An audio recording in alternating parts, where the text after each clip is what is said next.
of the English Catholic. I'm the Secretary of the English Catholic History Association. We're very pleased to welcome you to our first Zoom talk of 2026. And we're pleased to welcome as our speaker, Tom Heneghan.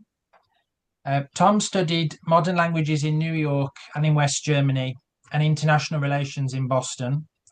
He joined Reuters in 1977 and he worked for 40 years as a correspondent and editor in London, Vienna, Geneva, and quite a few other places, including Paris.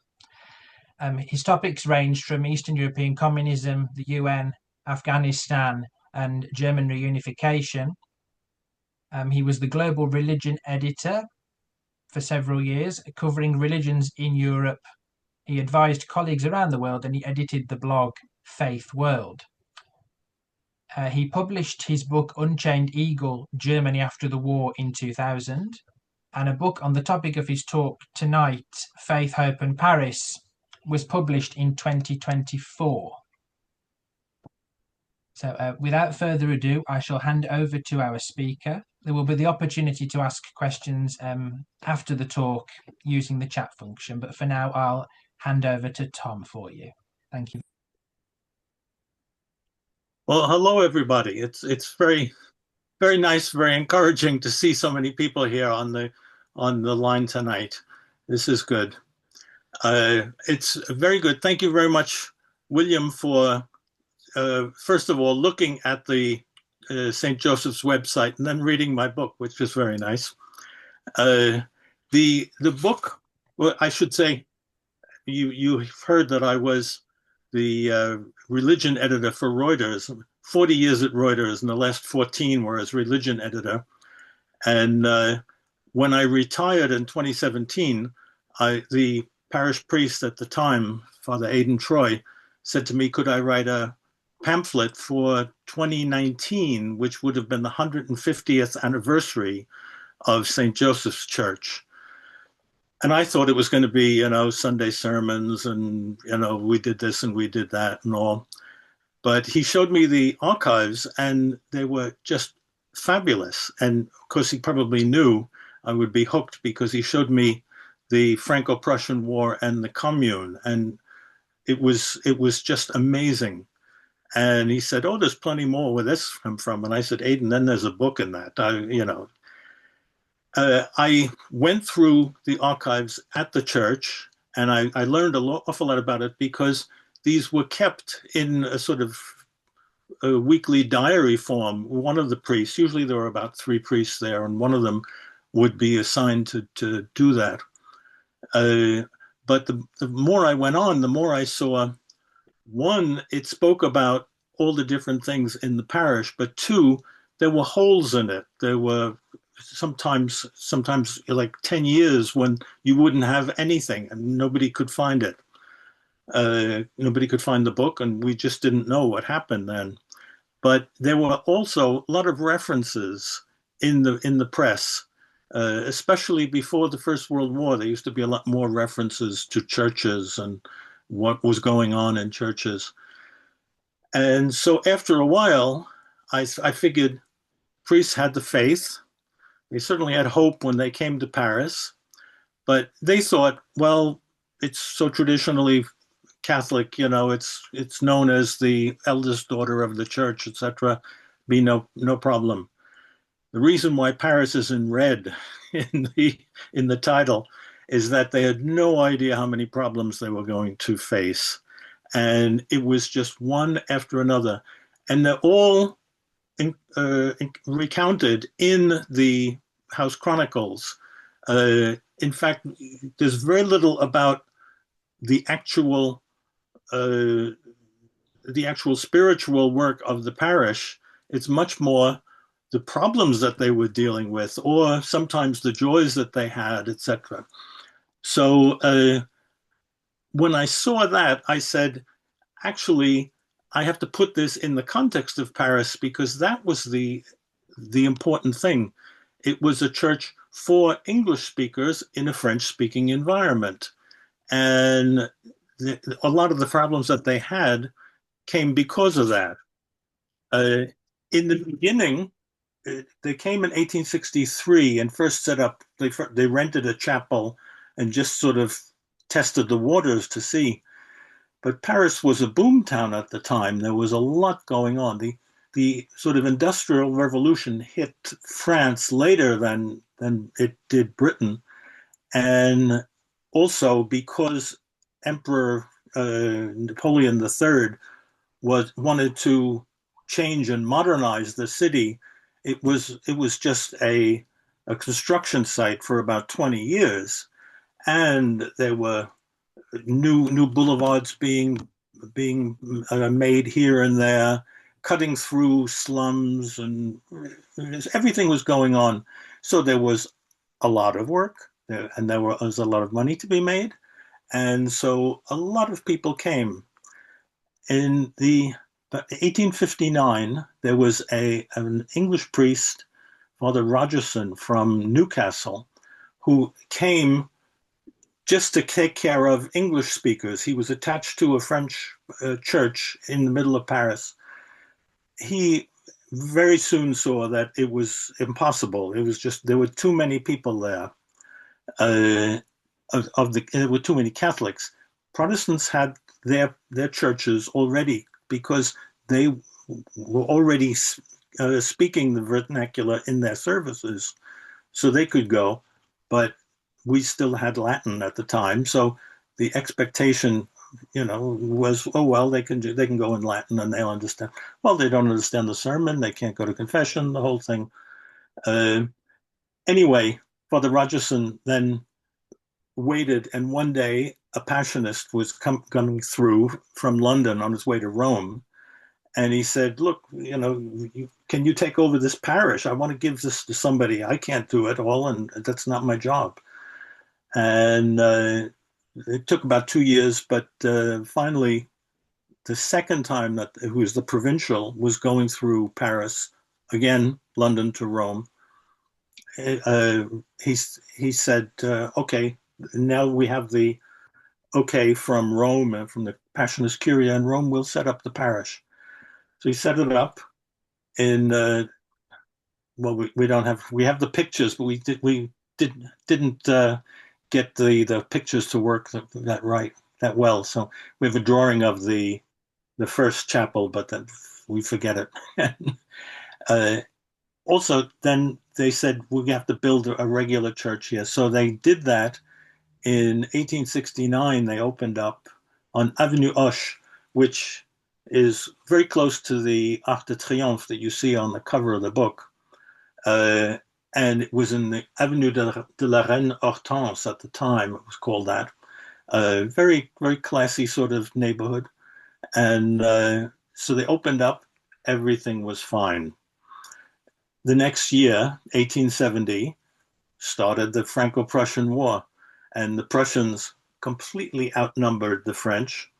They moved into Paris and they besieged the city, and the city still had walls at that time, and they basically did a ring around the city, and then just waited. They figured the French are so used to good food and things like that after a while they'll notice they're eating horses and they'll stop.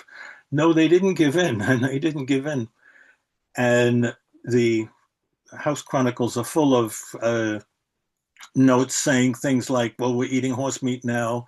Now we're eating, well, is it rats? We don't know. We just bought some meat," and they lost weight. They would send out messages now and then in the mail, which only could go out through hot air balloon. And but they could get a message to London that way, just saying, we're fine. It's a bit crowded here, but we're fine. There we go. That's the first chapel that they had in the 18th from 1863 to 69, while they were first waiting for the plot and then waiting for the construction to be finished in the church. The next one, William, is the picture of the church itself. It's the old STJ, I said, is the name of the file. So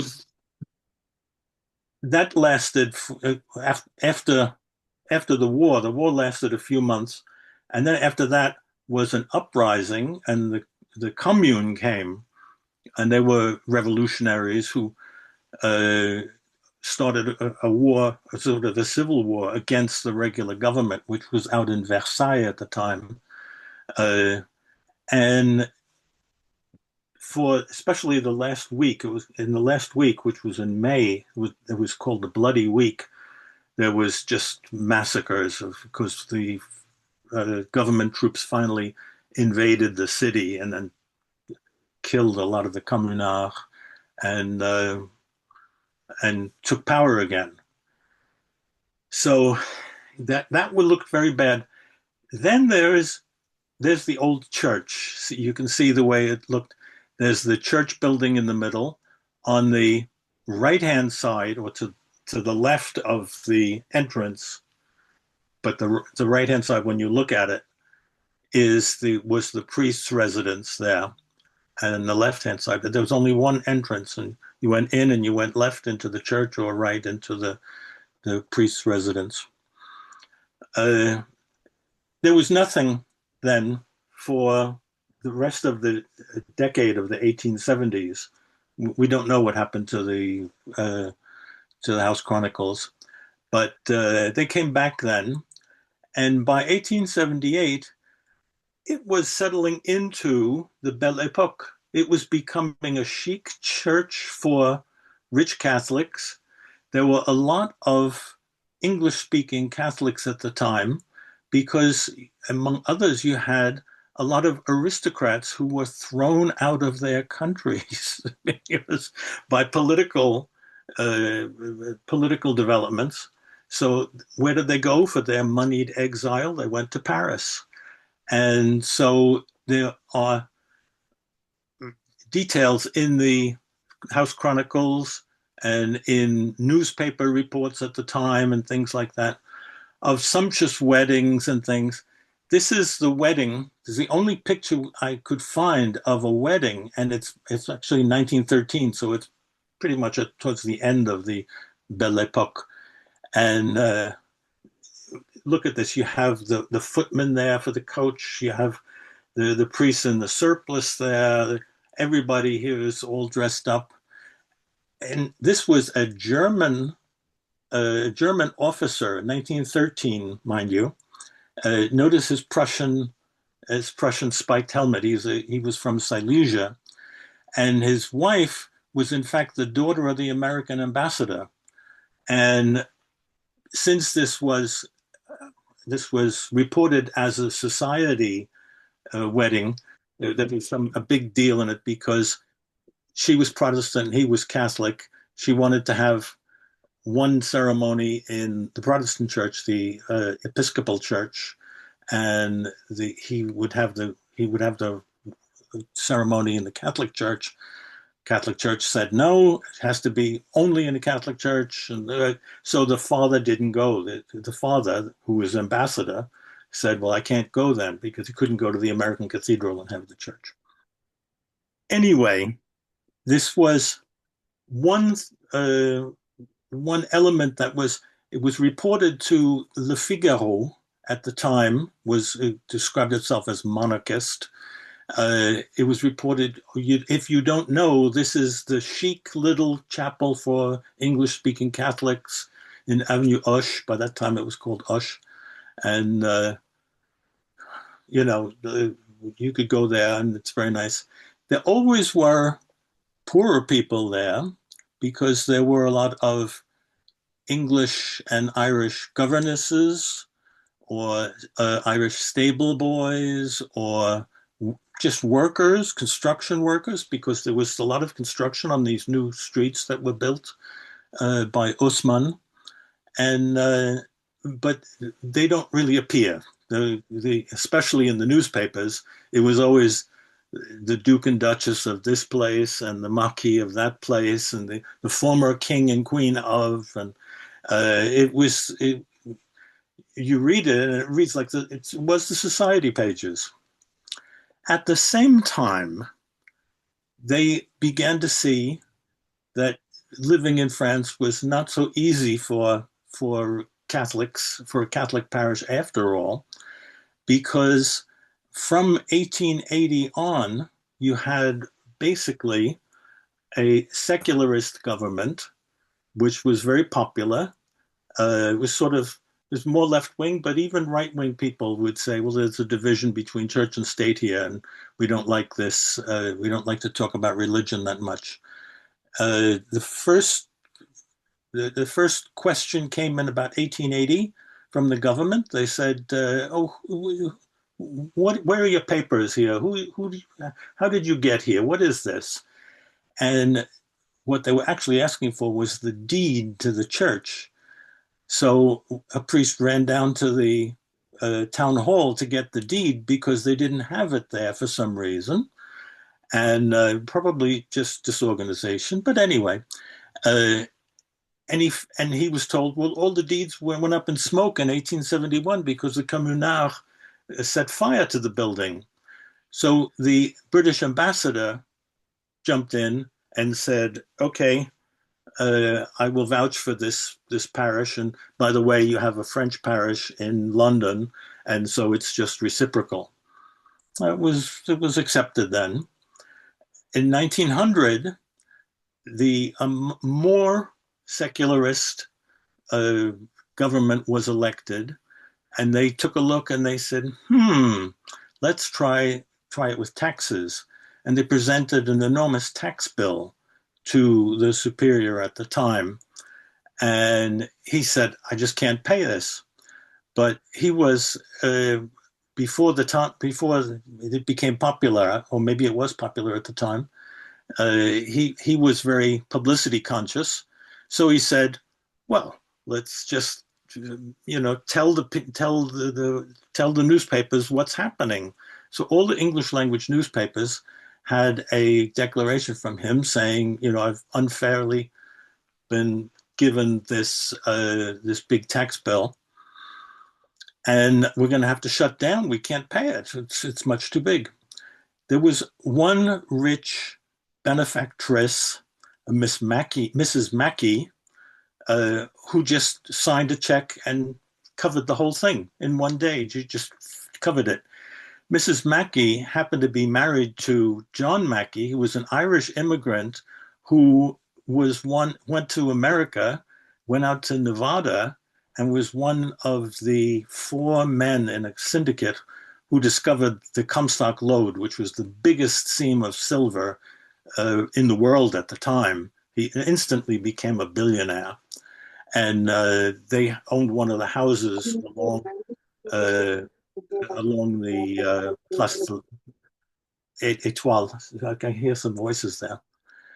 Uh, so that seemed to be okay.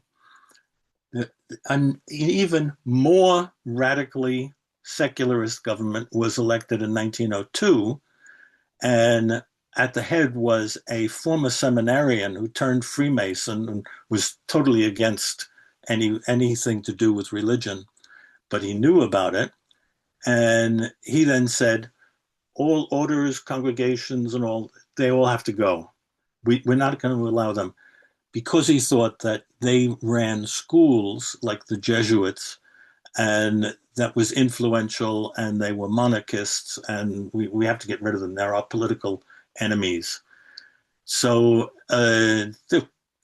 there was a lot of back and forth. The British embassy, the ambassador, tried as hard as he could to make some sort of compromise, but the four priests at the time were thrown out on Holy Thursday. They were thrown out, and the church was closed down, but it only was closed for a few hours because the agreement that the British ambassador had come to with the prime minister was that there would be no congregation there. There would only be secular priests, diocesan priests from Liverpool. They would come.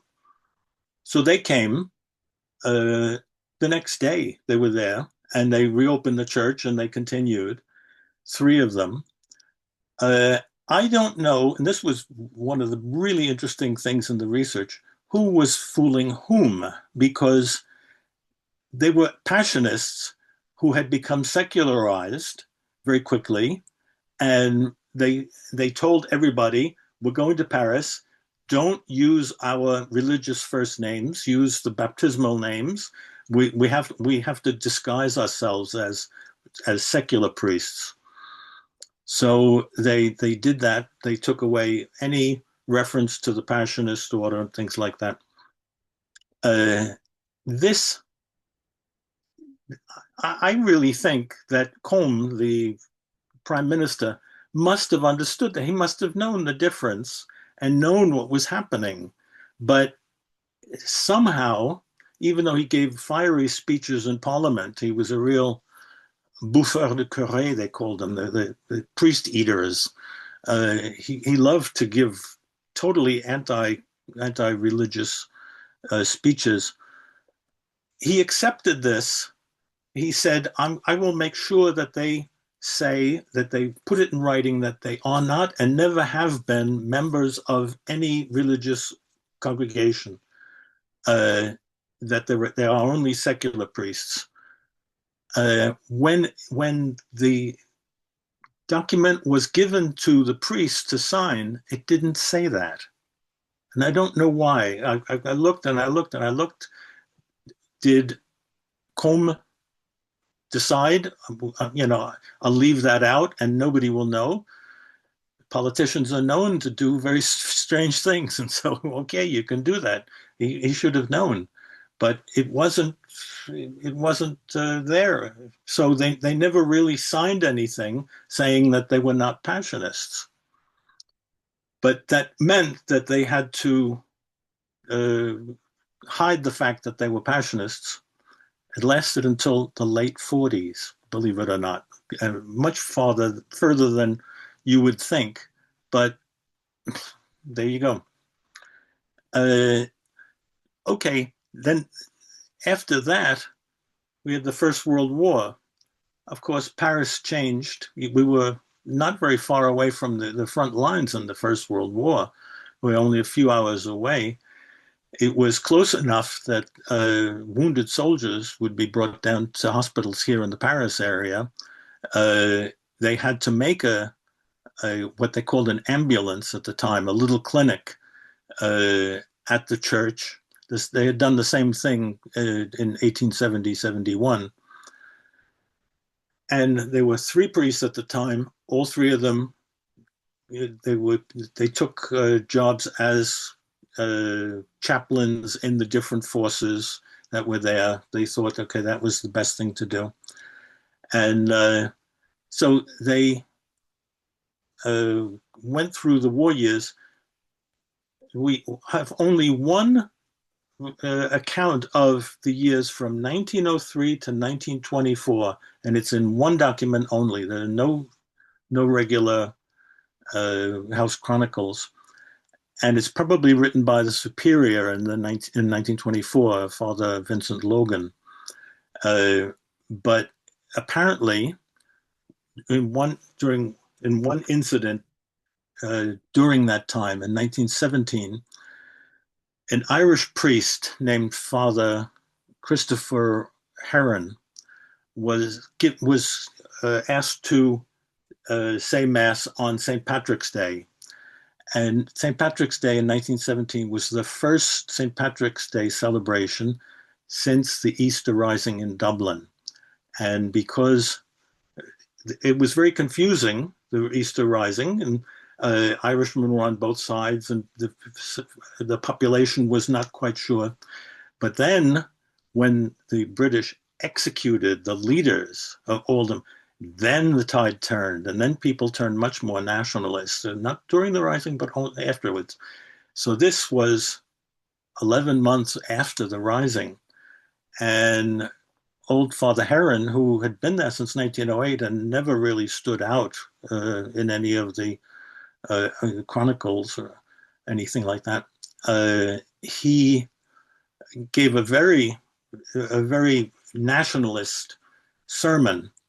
And it was so nationalist. He was saying that the British were in Ireland were committing the same atrocities as the Germans in Belgium.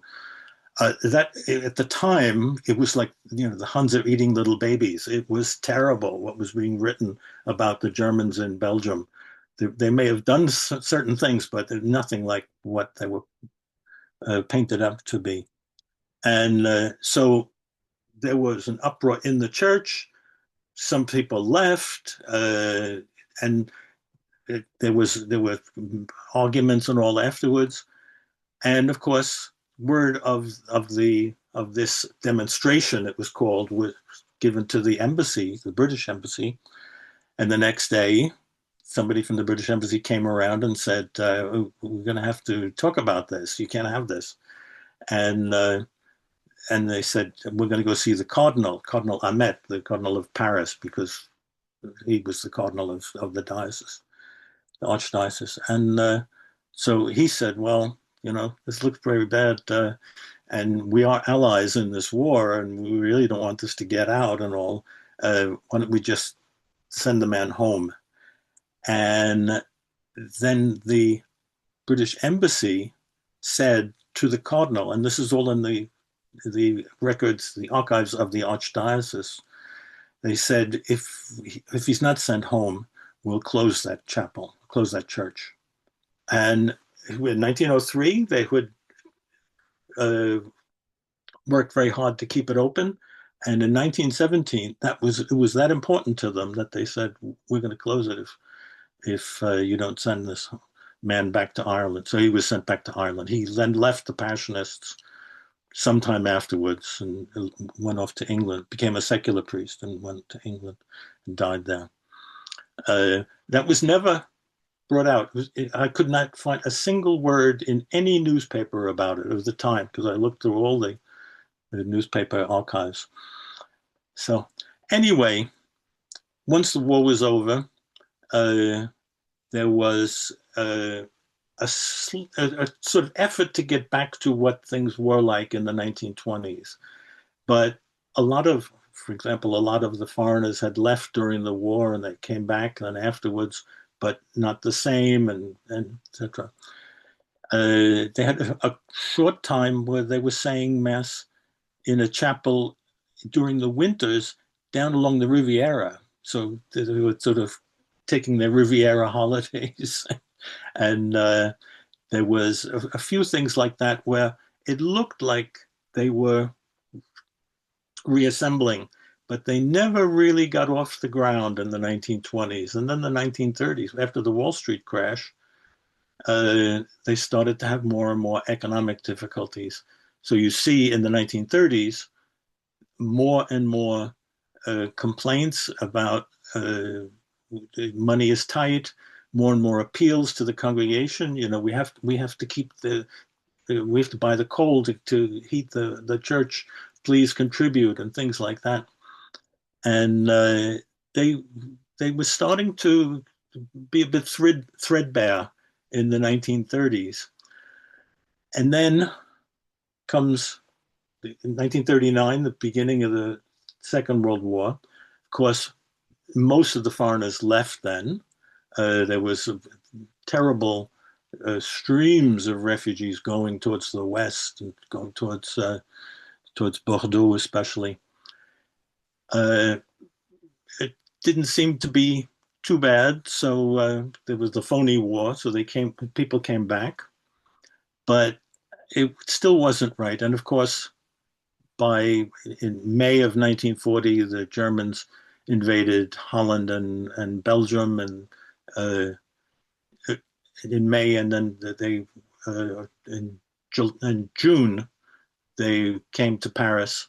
They took over in Paris in the 14th of June of 1940, and then it was an occupied country. Suddenly, they were in an occupied country. The 8th district, where St. Joseph's was one of the favorite districts for the Nazis to take over hotels and take over apartments, put up. They took over cafes along the Champs-Élysées, the whole thing, because the west of Paris was the richer part of Paris, and the So they took over all the grand hotels with they had offices from different ways, from one for the Gestapo and one for the counterintelligence that was in the Lutetia here in the 15th. But most of them, even the Royal Monceau, which is just diagonally across the street from St. Joseph's, that was taken over, and a lot of offices were there, including the office of the German uh, the German chaplain, the head chaplain for the German forces, was based there. Also, the Jewish Questions Agency was in there in the Royal Monceau. The with the restrictions and the meal cards and things like that, they had very little. In fact, the whole population suffered during the occupation, and you can tell by we don't have any house chronicles, but we have Irish diplomats used to always go and stop at St. Joseph's to talk to Father O'Grady, who was the superior, and he was a very good source of information for them because they were down in Vichy. They had to move to Vichy, and so it's from Irish diplomatic cables that we know uh, a few things about what they did during the occupation. The occupation was also the most interesting time for Father Monaghan, Father Kenneth Monaghan, who was here from Sligo. He had been an infantry man, a civilian, and went into the British Army in the First World War, was captured and was a POW in Germany in 1918 for a few months. He went back to London because he'd been living in London in 1914 at the start. And then he re-upped for the Allied intervention in North Russia in 1919 against the Bolsheviks. It was a complete disaster, and for that reason, probably very few of you know about it. I didn't know about it until I read about it, and that Monaghan had gone there. There was a mutiny because he was like an advisor. He was an officer and he was an advisor, military advisor, and there were American troops, British troops, Australian, Italian, Czechoslovak. It was a big Allied effort to help the White Russians, which all failed. And one of the reasons it failed was that these men were assigned as military advisors to North Russian platoons or units of the White Russian soldiers. And they were easily swayed by Bolshevik propaganda. And sure enough, they mutinied one day in July of 1919 and took about a dozen of the British officers, including Monaghan, took them prisoner and then shipped them off to Moscow. The whole unit went off to the Bolshevik side. And Monaghan then, he was in terrible jail. The 12 British officers were in terrible jails from August to the next April. They were treated worse than the regular men, enlisted men. According to the Bolshevik ideology, they were forced to do it, so they were treated better. But officers, well, they were the managers in the army, and they must have been in on this, so they got worse treatment, very bad treatment. And what really saved them was the activity of the Anglican chaplain to the British Embassy, Frank North. Reverend Frank North came to see them, brought them food, whatever, a little bit of food that he could find because he didn't have very much either. Would speak to them in English, would bring them things to read. He was a real inspiration to them. And when they were finally released, they were released in a prisoner swap for Soviet prisoners who were in Britain.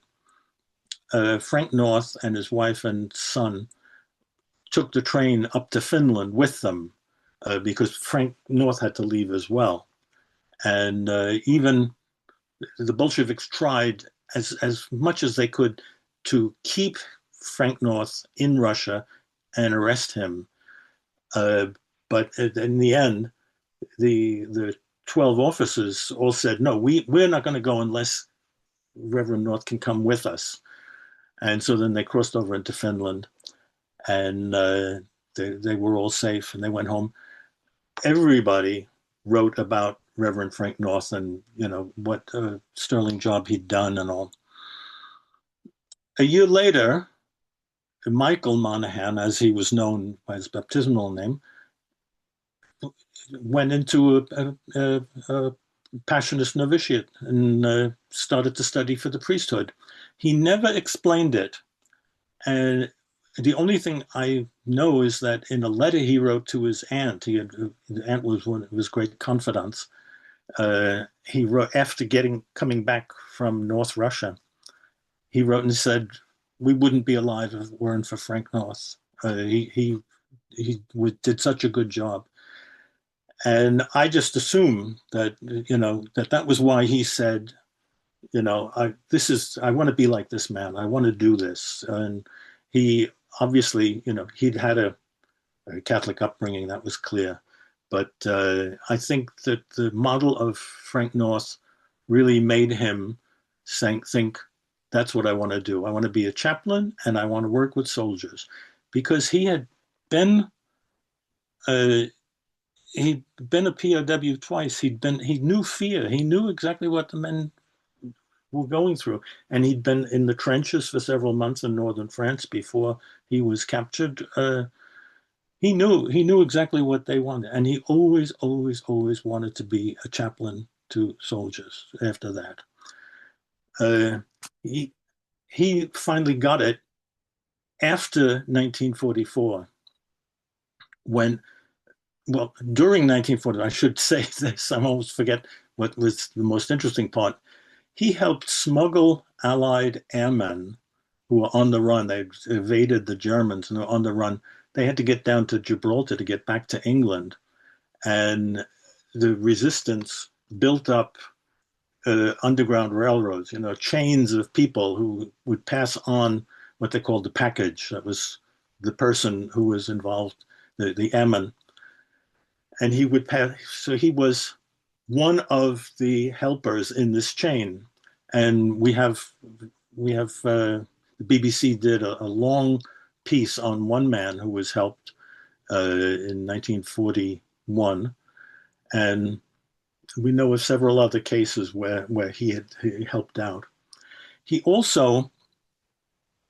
knew a Jewish family down the street at number 4 Avenue Hoche. St. Joseph's number 50. So number 4 is down close to the Parc Monceau. And there was a Jewish engineer who was in Drancy, and he got out in September, October of 1942. And Monaghan had already helped smuggle his son, this man's son, who was Jewish, and he had to leave a very good high school, Louis Le Grand high school he was in. He had to leave it because he was Jewish. This was after the Veldiv roundup and things like that. So he smuggled him down to Tunisia, where the boy had some family, and then he got to know the daughter of this Jewish man, Colette Brull was their name. Colette was a medical student, and he began forging documents with her and then using her because she was a medical student. If he had, for example, there was an RAF airman who was shot down and burned his hands, and he was in a safe house somewhere near Saint-Lazare. And so one day, Monaghan said, "Colette, can you come over? I need some help with a man who's got some burned hands. And they took him an hour to walk to Saint Lazare, which should take about half an hour. But he obviously took a circuitous route and then went into the safe house. And there was this guy with burnt hands, and she then wrapped up his hands and took care of it. Uh, and we don't know whatever happened to him yet because he just went on the other way. Also, Samuel Brühl, when he got out, he became very, very active in the resistance. And we had a whole network of radio operators out in the countryside. And he would pass on information like that, and they would radio it to London, to MI6, the British intelligence, and the BCRA, the Free French, de Gaulle's people, their intelligence agency. And but he said, and I always gave it to the English priest. If I had documents that had to go by mail, I'd give them to the English priest. He said English, meaning the English-speaking priest. Monahan spoke good French too, but just so I could be sure that they would get there. So, and Monahan knew people who knew people who knew people, and he would just give it into the system. And these letters, they were usually maps or things like that, like encampments of artillery or things, German encampments. So he passed them off. At the end of the war, then, he immediately applied for a post as a British Army chaplain, which was he wanted to be all along. By this time, he was 55 or so. He was almost 55, yeah. And so he was a little bit too old, but they said, okay, you can do it. So he went off and he did that. Then he was, he didn't do anything spectacular after that, and he died in 69. Let me just get back to the church then. After the war, suddenly it became known as the American Church because there were so many Americans suddenly in Paris, and they again thought, oh, now it's going to be fine. Now we're going to, go back up. The star will come back up again. From 1952 on, there was an alternative idea, and this is the picture of an alternative church, an English language Catholic church for Americans. And these were American businessmen who were based in Paris who had the idea, well, why do we go to this British Irish church? What is this?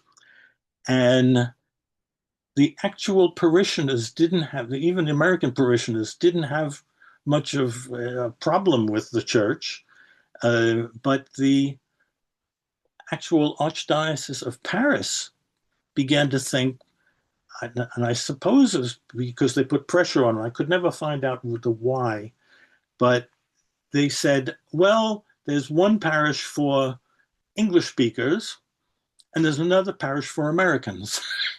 And and the people, the superior at St. Joseph's and the superior in London, they looked and they said, what's going on here? And they went back and forth, back and forth. In fact, the whole thing was much too ambitious on the part of the Americans. They came up with these great plans, and here's what the church and the community center and everything that they were going to build close to the Trocadero. They bought land and everything for it. They didn't get the money. They just didn't have enough money for it, and they couldn't. They couldn't guarantee that it would actually be a going concern. And at one point, they even asked Father Leo Gribben, who was the superior at the time. They said, "Oh, we hear that you're moving out. Could we take over St. Joseph's?" What is this? We had no idea. So it took within 6 to 9 months, the cracks were beginning to show in this project, but it took several years before the priest, and there was a different superior, finally wrote and said, it's dead, that this is not going to happen. And it took until the new church was built we still had money because they had collected some money for it, and it was just left in a bank account somewhere. So it was curious because it was more of a nationalist project than a religious project. It was, I mean, the Americans felt like they were the masters of the universe at the time, and they because they yeah, they were they had so much money and everything after the war. Uh, so they thought they could do that, but they couldn't. So in the end, it all came back to St. Joseph's anyway. So that was good. Uh, but then they saw actually the church that was now said, okay, fine, that's staying. A new man, Father Eugene McCarthy, came in 1973. By the way, it was switched, and the responsibility was switched from the English province based in London to the Irish province based in Dublin. And that was partly because uh, the the English had always had fewer priests than the Irish province did, and even like among the English in the English province, a good number of them were Irish anyway. So they gave it over in 1973. Father McCarthy came, and fairly soon after that, he saw that the roof was leaking and there were cracks in the walls and there were cracks then in the floor, and they didn't have enough space. And some people had predecessors had sort of done repairs here and there, but the architects began to say, "There's no way that we can save this. It's going to fall down. The roof will fall down on you someday." There were termites and everything with eating into the walls and all, and you're going to have to replace it. So it took ages. They didn't start replacement. They they moved out of the old church in 1985. So from 73, 74, 75, that was the phase when they didn't quite know what to do. And then they finally said, well, we're going to have to tear it down and build a new church. Uh, they went to see then, what are we going to design it? How will we design it? And it turned out, since the plot of land had become so valuable, because it was very close to the Arc de Triomphe, it was a perfect hub for people coming in, even coming in from the suburbs. It was easy to get to.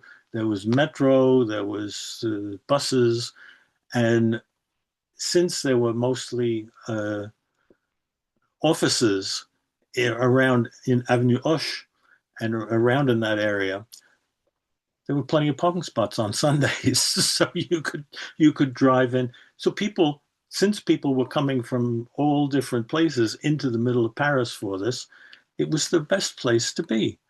And so they said, well, what do you do then? And the Anglicans have two churches here. Uh, there's a high church and a low church. Basically, they're both underground because they were both in the situation that, like, we then found ourselves in. They had to tear down their old church building and build a new one. And since they would have to build either apartment buildings or office buildings or something above to finance the church construction itself, they had to build the church underground and then build up the apartments or offices above that. And they, like, for example, they went, there you see the picture. That's the new church now. What actually happens is, at ground level, you go down the steps and they have a little plaza, and then it goes into the church, and you walk in, and then immediately you walk down a ramp and you go one story further down into the church itself. The only window is actually above the altar. There's a pyramid a stained glass pyramid above the altar that is out in the garden behind the front office building there. And that's the only one. There we go. There's the pyramid and going up. So it's natural light coming down, and it comes down into the church there. Uh, and so they had different people, different organizations, and all were looking. Finally, we got the French Dental Association of all people to go into the building above that. So they had, it's very complicated, the ownership. Also, they had to give the church over to the Archdiocese of Paris because they were the only ones without a lease. We had no right to own property in France, and so it was there was a sort of paper agreement with a bank in London at one point because a they had a bank here, and so they could own property here. But otherwise, they couldn't have commercial property or public property. And so then we had to give it to the archdiocese with a written agreement saying this is only for use by the Passionists, of course. But it was still that was the basis for it. When they moved back, so first they from 1985 to 1987, they rented a church a few miles away. Almost nobody came. It was very difficult to find and difficult to park and difficult to get to. It was very hard. They moved back in. One of the biggest things that happened then was not only that they moved into a new church, but it was also at the time that things were opening up. Globalization was happening more and more. And the old church with British and Irish and American and Australian and Canadian and a small mix of other peoples, but they're English speakers, they moved in. Uh, Suddenly, more and more, you got people, large numbers of Filipinos and Sri Lankans, Indians, then people from Africa. Slowly but surely, you began getting more and more till somebody, a layman here, told me in the 1990s he was giving out communion, and he said suddenly I felt like I was giving communion to the world. It was just everybody, and I wanted to say to people, "And where are you from? Where are you from?" And I noticed it myself sometimes. Oh, here we have a picture. There's you see the whole inside. That's when you just walk in the church, and then you walk down the ramp on the side. On the right-hand side, there's a ramp that goes, and you go down there, then you go through a tunnel, and then you come out one story below, and you come out into the church building itself. Uh, the Now the congregation is maybe 40 different nationalities. It's a complete mix, and sometimes you don't know until the person starts speaking, either a priest. Sometimes there have always been Passionists, Irish Passionists, but I don't know how much some of them would understand some of the things that was said. But when people get up to read the readings or things like that, sometimes you don't know what sort of accent you're going to hear. You have no idea. It's become a real problem for CCD, for the religious classes for children, because some children, they may speak Tagalog at home, speak the Filipino language. If they're born here, they're better in French than in English. Then they have one teacher from Nigeria and another one from America and a third one from God knows where. It's actually very difficult linguistically. Most of the altar boys, if I understand it correctly, speak French among themselves. They speak English, but they're more comfortable in French. Uh, when we built the new church, there's only very few things were kept from the old church. One thing that was kept pretty much intact was the organ, but it was completely differently arranged. So the pipes, I always think of them as a sail, like a sail on a boat. But some of those are the pipes that were originally in a very traditional French setting in the back of the church, up in the choir loft. But almost everything else is new. I think that's about. I think that I could go on more and more and more, but I mean that's roughly it. The only thing I ended it just as the lockdown ended because we did that, and I was coming close to the end, so I included some of that, but I closed it off pretty much with that. And Martin, would you like to say a few words now, first, before we go into to the question and answers? We had Father Martin Coffey is now the provincial of the reunited province. The English and Irish provinces are now together, but under Dublin this time, and it's called St. Patrick's Province.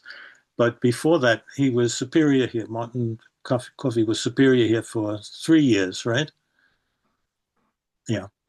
Okay. Did you want to say anything then? Well, I just want to say congratulations to you on the book. You have done us all a great service in gathering up that story.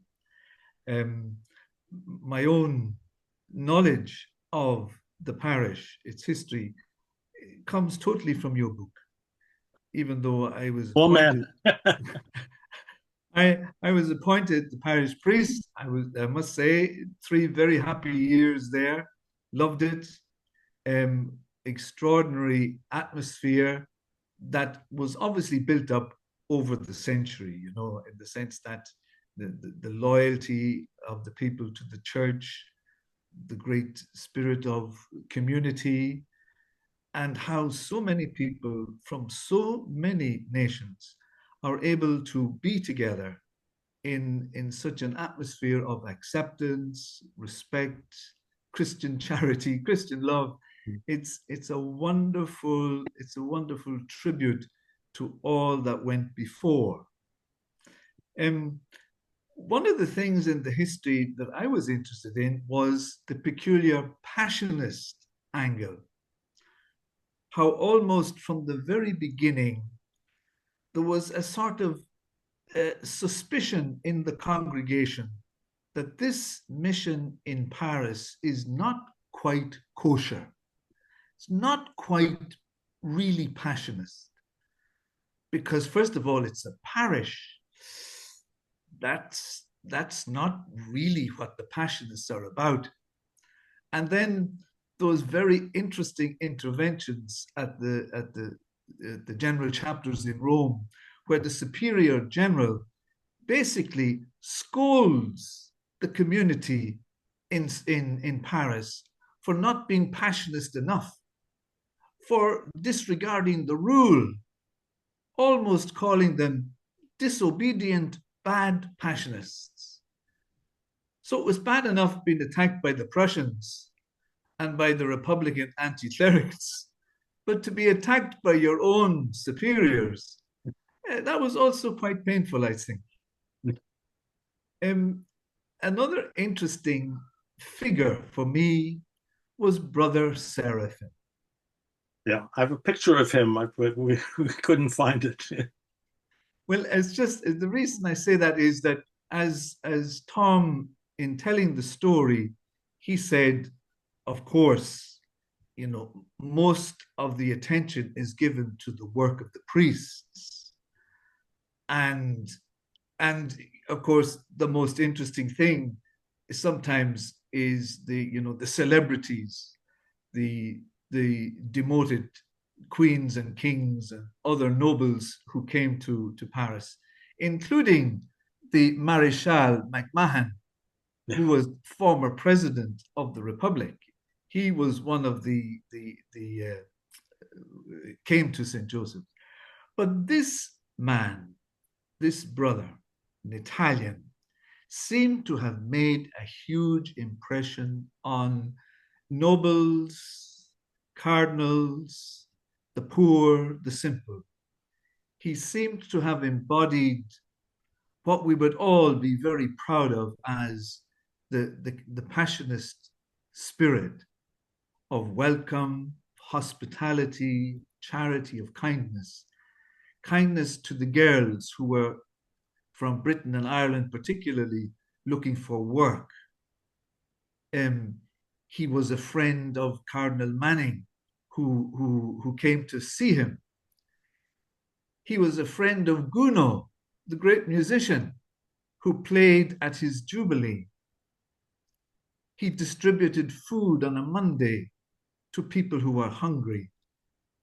This guy, maybe more than most of the others, really made a huge impression on me.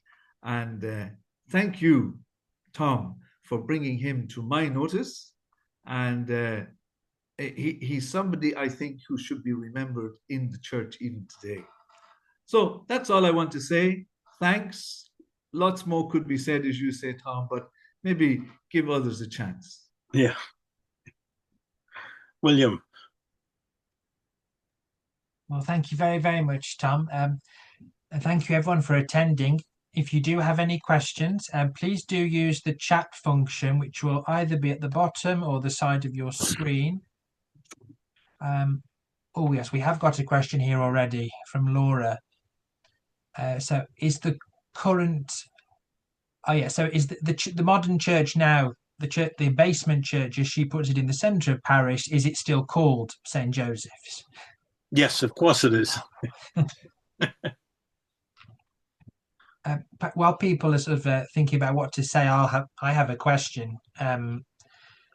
Tom, in the course of your research, you've brought to light, as Father said, a lot of stories that we wouldn't otherwise have known about. So you've encountered a lot of personalities, and Father mentioned one that particularly struck him. Is there a particular person or a particular event in the history of the parish that you feel a great sense of connection to, and you're very pleased that you were able to bring this to a wider audience with your book? In terms of being pleased at bringing the whole story out, no, it's all of them. And it's hard to say. The most interesting character I felt was Father Heneghan. And in fact, I'm writing a book about him, a separate book about him now, because I've been in touch with his family and things like that. I keep on learning things about him that I didn't know. So I'm working on that. That'll be the next discussion. But for this book, it was to bring out the whole history and to show they did have faith and they did have hope. And I didn't want to say they didn't have love, but they had Paris as well, and that kept on interrupting. But they dealt with it. Whatever came up, they dealt with it. And that was one thing that I really, really admired. You did mention at the very beginning of your talk about with the Mass being in Latin at the time that the parish was founded. It was expected that English speakers would be able to go to Mass in other churches. I wonder, did it work the other way before the reforms and the vernacular Mass came in the late 20th century? Did many French people attend the Mass at St. Joseph's as well, French-speaking people? Yes, there were.